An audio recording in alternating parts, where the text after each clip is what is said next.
Hello friends, welcome to smart job Karnataka.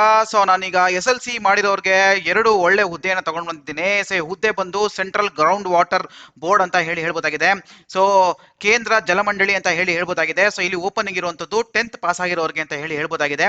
So ಈ ಒಂದು job location ಬಂದು ಬೆಂಗಳೂರಲ್ಲಿ ಇರುತ್ತೆ ಅಂತ ಹೇಳ್ಬೋದಾಗಿದೆ. ಬನ್ನಿ ಇದ್ರ ಬಗ್ಗೆ ಇನ್ಫಾರ್ಮೇಶನ್ ತಿಳ್ಕೊಂತ ಹೋಗೋಣ. ಎಲ್ಲರೂ ಚಾನಲ್ಗೆ ಸಬ್ಸ್ಕ್ರೈಬ್ ಮಾಡಿ ಮತ್ತೆ ಬೆಲ್ ಐಕಾನ್ ಕೂಡ ಕ್ಲಿಕ್ ಮಾಡಿ ಅಂತ ಹೇಳ್ಬೋದಾಗಿದೆ. ಸೊ ನೋಡಿ, ಇಲ್ಲಿ ಬೆಂಗಳೂರಲ್ಲಿ ಇರುವಂತ opening central ground water board ಅಂತ ಬನ್ನಿ ಇನ್ಫಾರ್ಮೇಶನ್ ತಿಳ್ಕೊಂತ ಹೋಗ್ತಾರೋಣ. ಸೊ ನೋಡಿ, ಯಾರು ಅಪ್ಲಿಕೇಶನ್ ಅನ್ನ ಕರೆದಿರೋದು ಅಂತಂದ್ರೆ ನೋಡಿ, regional director central water board, ministry of Jal Shakti ಅಂತ so department of water resource ಇಂದ ಬಂದಿರುವಂತದ್ದು. ಸೊ ನೋಡಿ, ಇಲ್ಲಿ ಎಲ್ಲಿ ಅಂತಂದ್ರೆ 27th main 7th cross HSR layout sector Bengaluru ಅಂತ ಇಲ್ಲಿ ಬಂದಿರುವಂತದ್ದು. ಅಡ್ರೆಸ್ ಕೂಡ ಕೊಟ್ಬಿಟ್ಟಿದ್ದಾರೆ. ಇಲ್ಲಿ invites application from the Indian citizens. So ಭಾರತೀಯ ನಾಗರಿಕರಿಂದ ಕರೆದಿರುವಂತದ್ದು. ನೋಡಿ, 24 ವೇಕೆನ್ಸೀಸ್ ಇದೆ. Staff car driver ordinary grade ಅಂತ ತುಂಬಾ ಒಳ್ಳೆ ವೇತನ ಶ್ರೇಣಿ ಸಿಗುತ್ತೆ. ನಾನು ನಿಮಗೆ ಇನ್ಫಾರ್ಮೇಶನ್ ಅನ್ನ ಕೊಡ್ತೀನಿ. ನೋಡಿ, ಗ್ರೂಪ್ ಸಿ ಹುದ್ದೆಗೆ ಕರೆದಿರುವಂತದ್ದು. ಸೊ ಅಂತ ಹೇಳ್ಬೋದಾಗಿದೆ, ಸ್ಟಾಫ್ ಕಾರ್ ಡ್ರೈವರ್ ಅಂತ ಸೊ ನೋಡಿ, ನಿಮ್ಮ ಒಂದು ಅಪ್ಲಿಕೇಶನ್ ಫಾರ್ಮ್ಯಾಟ್ ಅನ್ನು ಕೂಡ ನಾನು ಆಲ್ರೆಡಿ ನಿಮಗೆ ತೋರಿಸ್ಕೊಡ್ತೀನಿ ಅಂತ ಹೇಳ್ಬೋದಾಗಿದೆ.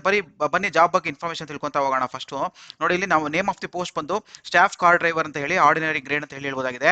ನೋಡಿ, ನಂಬರ್ ಆಫ್ ವೇಕೆನ್ಸೀಸ್ ಬಂದು ಸೊ ಒಟ್ಟು ನೋಡಿ ಇಲ್ಲಿ ಕೊಟ್ಟಿದ್ದಾರೆ. ಸೊ 24 ಅಂತ ಹೇಳ್ಬೋದಾಗಿದೆ. ನೋಡಿ ಇಲ್ಲಿ ಸೊ 15 ಅನ್ರಿಸರ್ವ್ಡ್ ಇದೆ, OBC-ಗೆ 5 ಇದೆ, SC-ಗೆ 3 ಇದೆ, ಮತ್ತೆ ST-ಗೆ 1 ಇದೆ. ಸೊ ಒಟ್ಟು 24 ಪೋಸ್ಟ್ ಅಂತ ಹೇಳ್ಬೋದಾಗಿದೆ, ಇನ್ಕ್ಲೂಡಿಂಗ್ 1 ಸರ್ವಿಸ್ ಮ್ಯಾನ್ ಅಂತ ಹೇಳ್ಬೋದಾಗಿದೆ. ಸೊ ಒಟ್ಟು 24 ಪೋಸ್ಟ್ಗೆ ರಿಕ್ರೂಟ್ಮೆಂಟ್ ನಡೀತಾ ಇರುವಂತದ್ದು. ನೋಡಿ, ವೇತನ ಶ್ರೇಣಿ ನೋಡಿ ಲೆವೆಲ್ 2 ಅಲ್ಲಿ ಇರುತ್ತೆ. 19,000 ಶುರುವಾಗಿ 63,000 ಕೂಡ ವೇತನ ಶ್ರೇಣಿ ಇರುವಂತ ಅಂತ ಹೇಳ್ಬೋದಾಗಿದೆ. ಸೊ ನೋಡಿ, ವಯೋಮಿತಿ ಬಂದು 18ರಿಂದ 27 ವರ್ಷ ಅಂತ ಇಲ್ಲಿ ಕೊಟ್ಟಿರುವಂತದ್ದು. ರಿಲ್ಯಾಕ್ಸೇಷನ್ ಕೂಡ ಇರುತ್ತೆ. ನಿಮ್ಗೆ ಆಲ್ರೆಡಿ ಗೊತ್ತಿದೆ, SC/ST ಅವರಿಗೆ 5 ವರ್ಷ ರಿಲ್ಯಾಕ್ಸೇಷನ್ ಇರುತ್ತೆ, OBC ಅವರಿಗೆ 3 ವರ್ಷ ಇರುತ್ತೆ, ಮತ್ತೆ ಬೇರೆ ತರ ಎಕ್ಸ್ ಸರ್ವಿಸ್ ಮೆನ್ಗೆಲ್ಲೂ 10 ವರ್ಷ ಆ ರೀತಿ ಇರುವಂತ ಅಂತ ಹೇಳ್ಬೋದಾಗಿದೆ. 5 ವರ್ಷ ಇರೋದು ಅಂತ ಹೇಳ್ಬೋದಾಗಿದೆ.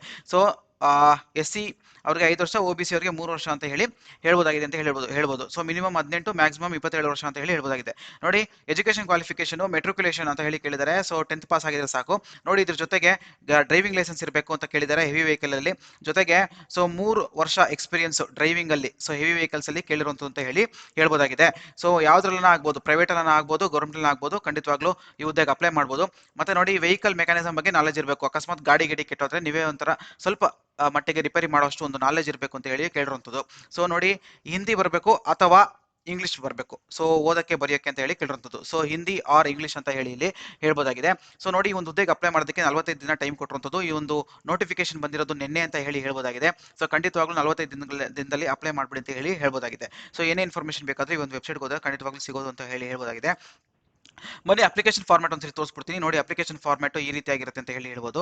ನೋಡಿ, ಈ ಅಪ್ಲಿಕೇಶನ್ ಅಲ್ಲಿ ಏನಿದೆ, ನಿಮ್ಮ ಹೆಸರಿದೆ, ನಿಮ್ಮ ಒಂದು ಭಾವಚಿತ್ರವನ್ನು ಅಂಟಿಸಬೇಕು, ನಿಮ್ಮ ಹೆಸರು, ಸೊ ನಿಮ್ಮ ತಂದೆಯ ಹೆಸರು ಅಂತ ಕೇಳಿದ್ದಾರೆ. ಮತ್ತೆ ಯಾವ ಜೆಂಡರ್ ಅಂತ ಕೇಳಿರುವಂತದ್ದು, ನ್ಯಾಷನಾಲಿಟಿ ಕ್ಯಾಟಗರಿ ಕೇಳಿದ್ದಾರೆ, ನಿಮ್ಮ ಅಡ್ರೆಸ್, ಡ್ರೈವಿಂಗ್ ಲೈಸೆನ್ಸ್ ಡೀಟೇಲ್ಸ್ ಕೂಡ ಕೊಡಬೇಕಾಗುತ್ತೆ ಇಲ್ಲಿ ಅಂತ ಹೇಳ್ಬೋದಾಗಿದೆ. ಮತ್ತೆ ಎಕ್ಸ್ಪೀರಿಯನ್ಸ್ ಅನ್ನ ಕೊಡಬೇಕಾಗುತ್ತೆ. ಯಾಕಂದ್ರೆ ಎಕ್ಸ್ಪೀರಿಯನ್ಸ್ ಅನ್ನ ಕೇಳಿದರೆ ಡ್ರೈವಿಂಗ್ ಎಕ್ಸ್ಪೀರಿಯನ್ಸ್, ಆ ಎಕ್ಸ್ಪೀರಿಯನ್ಸ್ ಅನ್ನ ನೀವು ಇಲ್ಲಿ ಬರೀಬೇಕಾಗುತ್ತೆ ಅಂತ ಹೇಳ್ಬೋದಾಗಿದೆ. ಸೊ ಇಂಗ್ಲಿಷ್ ಬರುತ್ತೋ ಇಲ್ವೋ ಅಂತ ಕೊಟ್ಟಿರುವಂತದ್ದು. ಸೊ ನೋಡಿ, ಆಲ್ರೆಡಿ ನೀವು ಎಲ್ಲಾದ್ರೂ ಸರ್ವಿಸ್ ಮಾಡ್ತಾ ಇದ್ದೀರಾ, ಎನಿವೇರ್ ಇನ್ ಇಂಡಿಯಾ ಅಂತ ಕೇಳಿದ್ರೆ ಸರ್ವ್ ಎನಿವೇರ್ ಇಂಡಿಯಾ ನಿಮ್ಗೆ ಇಷ್ಟ ಇದೆಯಾ ಇಲ್ವೋ ಅಂತ ನೀವು ಕೊಡಬೇಕಾಗುತ್ತೆ. ಮತ್ತೆ ನೋಡಿ, ಏನೇನು ಡಾಕ್ಯುಮೆಂಟ್ಸ್ ಕೊಡಬೇಕು ಅಂತ ಕೊಟ್ಬಿಟ್ಟಿದ್ದಾರೆ ಅಪ್ಲಿಕೇಶನ್ ಜೊತೆಗೆ. Education qualification, experience, date of birth, so employment registration card if applicable. So ಇದೇನು ಬೇಕಾಗಿಲ್ಲ, ರಿಜಿಸ್ಟ್ರೇಷನ್ ಕಾರ್ಡ್ ಏನು ಬೇಕಾಗಿಲ್ಲ. ಕ್ಯಾಸ್ಟ್ ಸರ್ಟಿಫಿಕೇಟ್ ಕೊಡಬೇಕಾಗುತ್ತೆ. ಸೊ ಬೇರೆ ರೀತಿಯ ಸರ್ಟಿಫಿಕೇಟ್ಸ್ ಅಂದ್ರೆ ಎಕ್ಸ್ಪೀರಿಯನ್ಸ್ ಸರ್ಟಿಫಿಕೇಟ್ಸ್ ಎಲ್ಲ ಏನಾದರೂ ಇತ್ತು ಅಂತಂದ್ರೆ ಖಂಡಿತವಾಗ್ಲೂ ಇದ್ರ ಜೊತೆಗೆ ಹಾಕಿ ನೀವು ಕೊಡ್ಬೋದು. ಡ್ರೈವಿಂಗ್ ಲೈಸೆನ್ಸ್, ಜೆರಾಕ್ಸ್ ಕಾಪಿ ರೀತಿಯ ಕೊಡ್ಬೋದು. ಸೊ ಸೈನ್ ಹಾಕ್ಬಿಟ್ಟು ನೀವು ಪೋಸ್ಟ್ ಮಾಡಬೇಕಾಗುತ್ತೆ ಅಂತ ಹೇಳ್ಬೋದಾಗಿದೆ. ಸೊ ಎಲ್ಲಿ ಪೋಸ್ಟ್ ಮಾಡಬೇಕು ಅಂತ ಕೂಡ ಇಲ್ಲಿ ಕೊಟ್ಟಿರುವಂತದ್ದು. ಸೊ ನೋಡಿ, ಇಲ್ಲಿ ಕೊಟ್ಬಿಟ್ಟಿದ್ದಾರೆ. ಸೊ ಎಲ್ಲಿ ಪೋಸ್ಟ್ ಮಾಡಬೇಕು ಅಂತ ನೋಡಿ, the applications in the prescribe format. ನಾನು ಆಲ್ರೆಡಿ ನಿಮ್ಗೆ ಅಪ್ಲಿಕೇಶನ್ ಅನ್ನ ತೋರಿಸಿದ್ದೀನಿ. ಆ ಅಪ್ಲಿಕೇಶನ್ ಅನ್ನು ಎನ್ವಲಪ್ ಮೇಲೆ ಹಾಕ್ಬಿಟ್ಟು ನೋಡಿ, ಒಂದು ಮೇಲ್ಗಡೆ ಎನ್ವಲಪ್ ಮೇಲ್ಗಡೆ ನೋಡಿ, application for the post of staff car driver ಅಂತ ಒಂದು ಎನ್ವಲಪ್ ಮೇಲೆ ಬರ್ದು ಆರ್ಡಿನರಿ ಗ್ರೇಡ್, ಸೊ ಈ ರೀತಿಯಾಗಿ ಬರ್ದು ಸೊ ಈ ಒಂದು ರೀಜನಲ್ ಡೈರೆಕ್ಟರ್ಗೆ ಕಳ್ಸ್ಕೊಡ್ಬೇಕಾಗುತ್ತೆ. ಸ್ಪೀಡ್ ಪೋಸ್ಟ್ ಅಥವಾ ರಿಜಿಸ್ಟರ್ ಪೋಸ್ಟ್ ಮೂಲಕ. ನೋಡಿ, ಇಲ್ಲಿ ಅಡ್ರೆಸ್ ಇಲ್ಲಿ ಕ್ಲೀನ್ ಆಗಿ ಕೊಟ್ಟಿದ್ದಾರೆ. Regional director, central water board, CGWB, ministry of Jal Shakti, department of water resources, river development and Ganga rejuvenation, south western region. So Bhujal Bhavan, 27th main 7th cross, HSR layout sector Bengaluru 1. ನೋಡಿ, ಎಷ್ಟು ದೊಡ್ಡದಾಗಿದೆ ಈ ಒಂದು ಅಡ್ರೆಸ್. ಸೊ ಈ ಒಂದು ಇಷ್ಟು ದೊಡ್ಡ ಅಡ್ರೆಸ್ ಅನ್ನ ಬರೆದ್ಬಿಟ್ಟು ಸೊ ನೀವು ಕಳ್ಸ್ಕೊಡ್ಬೇಕಾಗತ್ತೆ ಅಂತ ಹೇಳ್ಬೋದಾಗಿದೆ. ಸೊ ಈ ಒಂದು ಅಡ್ರೆಸ್ಗೆ ನೀವು ಪೋಸ್ಟ್ ಮಾಡಬೇಕು ಅಂತ ಹೇಳ್ಬೋದಾಗಿದೆ. ಸೊ ಇದೊಂದು ಒಳ್ಳೆ ಅವಕಾಶ. ಸೊ ಯಾರು 3 ವರ್ಷ ಎಕ್ಸ್ಪೀರಿಯನ್ಸ್ ಇದೆ, ಡ್ರೈವಿಂಗ್ ಲೈಸೆನ್ಸ್ ಇದೆ, 10th ಮಾಡಿದ್ದೀರಾ, ಈ ಒಂದು ಹುದ್ದೆಗೆ ನೀವು ಆರಾಮಾಗಿ ಅಪ್ಲೈ ಮಾಡ್ಬೋದು. ಸೊ ತುಂಬ ಒಂದು ಒಳ್ಳೆ ಅವಕಾಶ ಅಂತ ಹೇಳಿ ಹೇಳ್ಬೋದಾಗಿದೆ. ಸೊ ಬನ್ನಿ ಮುಂದಿಂದು ಇಂಡಿಯನ್ ಏರ್ಫೋರ್ಸ್ ಬಗ್ಗೆ ನೋಡೋಣ. ನಾನು ಈ ಒಂದು ಅಪ್ಲಿಕೇಶನ್ ಫಾರ್ಮ್ಯಾಟ್ನ ಡಿಸ್ಕ್ರಿಪ್ಷನ್ ಬಾಕ್ಸ್ನಲ್ಲಿ ಲಿಂಕನ್ನು ಕೊಟ್ಟಿದ್ದೀನಿ. ಅದು ಲಿಂಕನ್ನು ಕ್ಲಿಕ್ ಮಾಡಿದ್ರೆ ಖಂಡಿತವಾಗ್ಲೂ ಈ ಒಂದು ಅಪ್ಲಿಕೇಶನ್ ಫಾರ್ಮ್ ಅನ್ನು ನೀವು ಡೌನ್ಲೋಡ್ ಮಾಡ್ಕೊಬಹುದು ಅಂತ ಹೇಳಿ ಹೇಳ್ಬೋದಾಗಿದೆ. ನೆಕ್ಸ್ಟ್ ಬನ್ನಿ ಇಂಡಿಯನ್ ಏರ್ಫೋರ್ಸ್ ನೋಡೋಣ. ನೋಡಿ, ಇಂಡಿಯನ್ ಏರ್ಫೋರ್ಸ್ ಅಲ್ಲಿ ಯಾವ ಹುದ್ದೆ ಕರೆದಿದೆ ಅಂತಂದ್ರೆ ಈ ಗ್ರೂಪ್ ಸಿ ಹುದ್ದೆಗೆ ಕರೆದಿರುವಂತದ್ದು. ಸೊ ಡೈರೆಕ್ಟ್ ರಿಕ್ರೂಟ್ಮೆಂಟ್ ಇರುತ್ತೆ, ನೇರ ನೇಮಕಾತಿ ಇರುತ್ತೆ, ಗ್ರೂಪ್ ಸಿ ಹುದ್ದೆಗೆ ಕರೆದಿರುವಂತದ್ದು. ಸೊ ನೋಡಿ, ಒಂದು ಯಾವ ಪೊಸಿಷನ್ಸ್ ಅಂದ್ರೆ ಕುಕ್ ಆರ್ಡಿನರಿ ಗ್ರೇಡ್ ಅಂತ ಹೇಳಿ ಕರೆದಿರುವಂತದ್ದು. ಸೊ ಅಡುಗೆ ಮಾಡೋ ಒಂದು ವಿಷಯಕ್ಕೆ ಕುಕ್ ಆಗಿ ಕರೆದಿರುವಂತದ್ದು. ನೋಡಿ, ಈ ಒಂದು ಜಾಬ್ ಲೊಕೇಶನ್ ಇರೋದು Bidar. So air force commanding so station ಅಲ್ಲಿ ಬೀದರ್ ಅಲ್ಲಿ ಇರುವಂತದ್ದು ಅಂತ ಹೇಳಿ ಹೇಳ್ಬೋದಾಗಿದೆ. ಮತ್ತೆ ನೋಡಿ, ಹೈದರಾಬಾದ್ ಅಲ್ಲಿ ಕೂಡ ಇದೆ, ಬೀದರ್ ಅಲ್ಲಿ ಕೂಡ ಇದೆ. ಸೊ ಒಟ್ಟು ಎಷ್ಟು ಎರಡು ವೇಕೆನ್ಸಿ ಇದೆ ಬೀದರ್ ಅಲ್ಲಿ. ಸೊ 3 ವೇಕೆನ್ಸೀಸ್ ಇರುವಂಥದ್ದು ಹೈದರಾಬಾದ್ ಅಂತ ಹೇಳ್ಬೋದಾಗಿದೆ. ಒಂದು ಅನ್ರಿಸರ್ವ್ಡ್ ಇದೆ, ಒಂದು OBC ಇದೆ ಅಂತ ಹೇಳಿ ಹೇಳ್ಬೋದಾಗಿದೆ. ಸೊ ನೋಡಿ, ಈ ಒಂದು ಹೈದರಾಬಾದಲ್ಲೂ ಕೂಡ ಒಂದು ಅನ್ರಿಸರ್ವ್ಡ್ ಇದೆ, ಮತ್ತೆ ಎಕನಾಮಿಕಲ್ ವೀಕರ್ ಸೆಕ್ಷನ್ಗೆ ಕೊಟ್ಟಿರುವಂಥದ್ದು ಅಂತ ಹೇಳಿ ಹೇಳ್ಬೋದಾಗಿದೆ. ಸೊ ನೋಡಿ, ಇಂಟ್ರೆಸ್ಟ್ ಇರುವಂಥವ್ರು ಈ ಒಂದು ಹುದ್ದೆಗೆ ಖಂಡಿತವಾಗ್ಲೂ ಒಂದು ಪ್ರಯತ್ನ ಪಡ್ಬೋದು ಅಂತ ಹೇಳಿ ಹೇಳ್ಬೋದಾಗಿದೆ. ಸೊ ನೋಡಿ, ಇಲ್ಲಿ ಈ ಒಂದು ಹುದ್ದೆಗೆ ಏನ್ ಕೇಳಿದ್ದಾರೆ ಅಂತಂದ್ರೆ ಕ್ವಾಲಿಫಿಕೇಶನ್. ಸೊ ನೋಡಿ, ಫಸ್ಟ್ ಅವರು ಏಜ್ ರಿಲ್ಯಾಕ್ಸೇಷನ್ ಏಜ್ ಬಗ್ಗೆ ಕೊಟ್ಬಿಟ್ಟಿದ್ದಾರೆ. ನೋಡಿ, ಮಿನಿಮಮ್ ಏಜು 18, ಮ್ಯಾಕ್ಸಿಮಮ್ 25 ವರ್ಷ ಅಂತ ಹೇಳಿ ಇಲ್ಲಿ ಕೊಟ್ಟಿರುವಂಥದ್ದು. ರಿಲ್ಯಾಕ್ಸೇಷನ್ ನಿಮಗೆ ಗೊತ್ತೇ ಇರುತ್ತೆ, OBC ಅವರಿಗೆ 3 ಇರುತ್ತೆ, SC/ST ಅವರಿಗೆ 5 ಇರುತ್ತೆ, ಮತ್ತೆ ಫಿಸಿಕಲ್ ಚಾಲೆಂಜ್ ಅವರಿಗೆ 10 ವರ್ಷ ಅಂತ ಹೇಳಿ ಹೇಳ್ಬೋದಾಗಿದೆ. ಮತ್ತೆ ನೋಡಿ, ಎಕ್ಸ್ ಸರ್ವಿಸ್ ಮೆನ್ಗೆ ಕೂಡ ಎಲ್ಲ ಇನ್ಫಾರ್ಮೇಶನ್ ಇಲ್ಲಿ ಕೊಟ್ಟಿರುವಂಥದ್ದು. ಸೊ ಖಂಡಿತವಾಗ್ಲೂ ನೋಡಿ, ಎಜುಕೇಶನ್ ಕ್ವಾಲಿಫಿಕೇಶನ್ ಏನ್ ಬೇಕು ಅಂತಂದ್ರೆ ಕುಕ್ ಆರ್ಡಿನರಿ ಗ್ರೇಡ್ಗೆ ಸೊ ಇದಕ್ಕೆ 10th ಪಾಸ್ ಆಗಿದೆ ಸಾಕು. ಲೆವೆಲ್ 2 ಸೇಮ್ ಲೆವೆಲ್ 2 ಇವಾಗ ನೋಡಿದ್ರಲ್ಲ 19,000ದಿಂದ ಏನು 63,000ವರೆಗೂ ನೀವು ವೇತನ ಶ್ರೇಣಿ. ಸೊ ಅದೇ ರೇಂಜಲ್ಲಿ ನಿಮಗೆ ವೇತನ ಶ್ರೇಣಿ ಸಿಗುವಂಥದ್ದು ಲೆವೆಲ್ 2 ಅಲ್ಲಿ ಅಂತ ಹೇಳಿ ಹೇಳ್ಬೋದಾಗಿದೆ. ಮೆಟ್ರಿಕ್ಯುಲೇಷನ್ ಪಾಸ್ ಆಗಿರಬೇಕು, 10th ಪಾಸ್ ಆಗಿರಬೇಕು.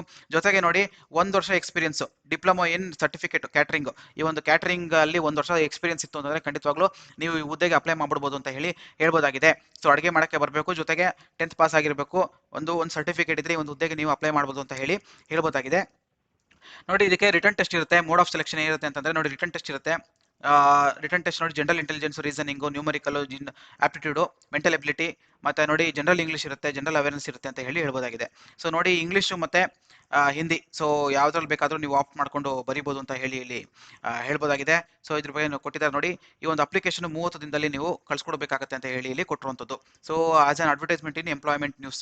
ಸೊ ಆಲ್ರೆಡಿ ಎಂಪ್ಲಾಯ್ಮೆಂಟ್ ನ್ಯೂಸ್ ಅಲ್ಲಿ ಬಂದ್ಬಿಟ್ಟಿದೆ. ಸೊ ನಿನ್ನೆ ಬಂದಿರುವಂಥದ್ದು. 30 ದಿನದಲ್ಲಿ ನೀವು ಹುದ್ದೆಗೆ ನೀವು ಅಪ್ಲೈ ಮಾಡಬೇಕು ಅಂತ ಹೇಳಿ ಹೇಳ್ಬೋದಾಗಿದೆ. ಸೊ ನೋಡಿ, ಎಲ್ಲ ಕೊಟ್ಬಿಟ್ಟಿದ್ದಾರೆ ಅಪ್ಲಿಕೇಶನ್ ಯಾವ ರೀತಿ ಕಳಿಸೋದು ಅಂತ ಹೇಳಿ. ನೋಡಿ, application form duly typed in English or Hindi. ನೋಡಿ, ಇಂಗ್ಲಿಷ್ ಅಲ್ಲಿ ನೀವು ಟೈಪ್ ಮಾಡ್ಬಿಟ್ಟು ಸೊ ಎಲ್ಲ ಒಂದು ಸೆಲ್ಫ್ ಅಟೆಸ್ಟೆಡ್ ಸಪೋರ್ಟಿಂಗ್ ಡಾಕ್ಯುಮೆಂಟ್ಸ್ ಎಲ್ಲ ಹಾಕ್ಬಿಟ್ಟು ಎಲ್ಲ ಡಾಕ್ಯುಮೆಂಟ್ಸ್ಗಳನ್ನ ಹಾಕಬೇಕು ನೀವು. 10th ಮಾರ್ಕ್ಸ್ ಕಾರ್ಡು, ಮತ್ತೆ ಈ ಒಂದು ಸರ್ಟಿಫಿಕೇಟ್ ಏನು ಕೇಳಿದರೆ ಕುಕ್ಗೆ ಅದು, ಮತ್ತೆ OBC ಸರ್ಟಿಫಿಕೇಟು. ಸೊ ಈ ರೀತಿಯಾಗಿ ಎಲ್ಲ ಒಂದು ಸರ್ಟಿಫಿಕೇಟ್ಗಳನ್ನ ಅಟ್ಯಾಚ್ ಮಾಡಿ ನೀವು ಒಂದು ಹುದ್ದೆಗೆ ಅಪ್ಲೈ ಮಾಡಬೇಕು ಅಂತ ಹೇಳಿ ಹೇಳ್ಬೋದಾಗಿದೆ. ನೋಡಿ, ಅಡ್ರೆಸ್ ಟು ದ ಸ್ಟ್ಯಾಂಪ್ ₹10 10 ರೂಪಾಯಿ ಸ್ಟ್ಯಾಂಪ್ ಅಂಟಿಸ್ಬಿಟ್ಟು ಸೊ ನೀವು ಕಳ್ಸಿಕೊಡ್ಬೇಕು ಅಂತ ಹೇಳಿ ಇಲ್ಲಿ ಕೊಟ್ಟಿದ್ದಾರೆ. ಎನ್ವಲಪ್ ಮೇಲೆ ಕ್ಲೀನಾಗಿ ಬರೀಬೇಕು. Application for the post of ಯಾವ ಪೋಸ್ಟ್ಗೆ ಅಂಡ್ ಯಾವ ಕ್ಯಾಟಗರಿಗೆ ಅಪ್ಲೈ ಮಾಡ್ತಾ ಇದ್ದೀರಾ, ಯಾವ ಅಡ್ವರ್ಟೈಸ್ಮೆಂಟ್ ನಂಬರ್ ನೋಡಿ ಅವರೇ ಕೊಟ್ಬಿಟ್ಟಿದ್ದಾರೆ ಅಡ್ವರ್ಟೈಸ್ಮೆಂಟ್ ನಂಬರ್. ಸೊ ಹಾಕ್ಬಿಟ್ಟು ನೀವು ಕಳ್ಸಿಕೊಡ್ಬೇಕಾಗತ್ತೆ. 2 ಪಾಸ್ಪೋರ್ಟ್ ಸೈಜ್ ಫೋಟೋಗ್ರಾಫ್ಸ್ನ ಸೊ ನೀವು ಅಪ್ಲಿಕೇಶನ್ ಮೇಲೆ ಹಾಕ್ಬಿಟ್ಟು ನೀವು ಕಳ್ಸಿಕೊಡ್ಬೇಕು ಅಂತ ಹೇಳಿ ಇಲ್ಲಿ ಕೊಟ್ಟಿರುವಂಥದ್ದು. ಒಂದನ್ನ ಪೇಸ್ಟ್ ಮಾಡಬೇಕು, ಇನ್ನೊಂದನ್ನ ಅಂಟಿಸಬೇಕು. ನೋಡಿ, ಇಲ್ಲಿ ಅಪ್ಲಿಕೇಶನ್ ಫಾರ್ಮ್ಯಾಟ್ ಇಲ್ಲಿ ಕೊಟ್ಟಿದ್ದಾರೆ. ಈ ಒಂದು ಫಾರ್ಮ್ಯಾಟ್ ನ ನೀವು ಟೈಪ್ ಮಾಡಬೇಕಾಗತ್ತೆ. ಈ ಒಂದು ಫಾರ್ಮ್ಯಾಟ್ ನ ನೀವು ಟೈಪ್ ಮಾಡಿ ಸೊ ನೋಡಿ ಎಲ್ಲ ಡೀಟೇಲ್ಸ್ ಕೊಟ್ಟಿದ್ದಾರೆ. ಈ ಒಂದು ನೋಡಿ, ಇದನ್ನು ಅಷ್ಟೇನೆ ಅಫಿಷಿಯಲ್ ರೆಕಾರ್ಡ್ ಓನ್ಲಿ ಅಂತ ಹೇಳ್ಕೊಟ್ಟಿದ್ದಾರೆ. ಸೊ ಇದನ್ನು ಕೂಡ ನೀವೆಲ್ಲ ಟೈಪ್ ಮಾಡಿ ಅಕ್ನಾಲಜ್ಮೆಂಟ್ ಎಲ್ಲ ನೀಟಾಗಿ ಎಲ್ಲ ಟೈಪ್ ಮಾಡಿ ಸೊ ನೀವು ಕಳ್ಸಿಕೊಡ್ಬೇಕಾಗತ್ತೆ ಅಂತ ಹೇಳಿ ಹೇಳ್ಬೋದಾಗಿದೆ. ಸೊ ಎಲ್ಲಿ ಕಳ್ಸಿಕೊಡ್ಬೇಕು ಅಂತಂದ್ರೆ ಸೊ ನೋಡಿ, ಈ ಒಂದು ಅಡ್ರೆಸ್ ಬರೀಬೇಕಾಗತ್ತೆ. ಇಲ್ಲಿ ಆಲ್ರೆಡಿ ಕೊಟ್ಟಿದ್ದಾರೆ ನೋಡಿ address. So air commander commanding AF station Bidar. So ಈ ಒಂದು ಹಾಕ್ಬಿಟ್ಟು ನೀವು ಕಳ್ಸಿಕೊಡ್ಬೇಕಾಗತ್ತೆ ಪೋಸ್ಟ್ ಅಲ್ಲಿ ಅಂತ ಹೇಳಿ ಹೇಳ್ಬೋದಾಗಿದೆ. ನೀವು ಬೀದರ್ಗಾದ್ರೂ ಅಪ್ಲೈ ಮಾಡ್ಬೋದು, ಹೈದರಾಬಾದ್ಗಾದ್ರೂ ಅಪ್ಲೈ ಮಾಡ್ಬೋದು. ಸೊ ಯಾವ್ದಕ್ಕೆ ಅಪ್ಲೈ ಮಾಡ್ತೀರಾ ಅದನ್ನ ನೀವು ಕರೆಕ್ಟ್ ಆಗಿ ಬರೆದು ನೀವು ಅಪ್ಲೈ ಮಾಡಬೇಕು ಅಂತ ಹೇಳಿ ಹೇಳ್ಬೋದಾಗಿದೆ. ಸೊ ಸೆಲೆಕ್ಷನ್ ಟೆಸ್ಟ್ ಮೂಲಕ ಇರುತ್ತೆ. ಸೊ ಈ ಒಂದು ಅಪ್ಲಿಕೇಶನ್ ಫಿಲ್ ಮಾಡಿ ನೀವು ಕಳ್ಸಿಕೊಡ್ಬೋದು ಅಂತ ಹೇಳಿ ಹೇಳ್ಬೋದಾಗಿದೆ. ಸೊ ಫ್ರೆಂಡ್ಸ್, ಎಲ್ಲ ಇನ್ಫಾರ್ಮೇಷನ್ ನಿಮ್ಗೆ ಹೆಲ್ಪ್ ಆಗಿದೆ ಅಂತ ಅಂದ್ಕೊಂಡಿದ್ದೀನಿ. ನಿಮ್ಗಾದ್ರೂ ನಿಮ್ಮ ಸ್ನೇಹಿತರಿಗೆ ಹೆಲ್ಪ್ ಆಗ್ಬೋದು. ಖಂಡಿತವಾಗ್ಲೂ ವಿಡಿಯೋಗಳನ್ನ ಶೇರ್ ಮಾಡ್ತಾರೆ. ಸೊ ಏನಾದರೂ ಪ್ರಶ್ನೆಗಳಿದೆ ಖಂಡಿತವಾಗ್ಲೂ ಕಮೆಂಟ್ ಬಾಕ್ಸಲ್ಲಿ ಕಮೆಂಟ್ ಮಾಡಿ, ನಾನು ಅದಕ್ಕೆ ರಿಪ್ಲೈ ಮಾಡ್ತೀನಿ ಅಂತ ಹೇಳಿ ಹೇಳ್ಬೋದಾಗಿದೆ. ಸೊ ಈ ಎಲ್ಲ ಒಂದು ನೋಟಿಫಿಕೇಶನ್ ಮತ್ತು ಅಪ್ಲಿಕೇಶನ್ ಎಲ್ಲ ನಾನು ಡಿಸ್ಕ್ರಿಪ್ಷನ್ ಬಾಕ್ಸಲ್ಲಿ ಹಾಕಿದ್ದೀನಿ, ನೀವು ಡೌನ್ಲೋಡ್ ಮಾಡ್ಕೊಬೋದು ಅಂತ ಹೇಳಿ ಹೇಳ್ಬೋದಾಗಿದೆ. ಸೊ ಎಲ್ರಿಗೂ ಒಳ್ಳೆಯದಾಗಲಿ. Thank you very much. ಚಾನಲ್ಗೆ ಸಬ್ಸ್ಕ್ರೈಬ್ ಮಾಡಿ ಮತ್ತೆ ಬೆಲ್ ಐಕಾನ್ ಕೂಡ ಕ್ಲಿಕ್ ಮಾಡಿ. Thank you very much.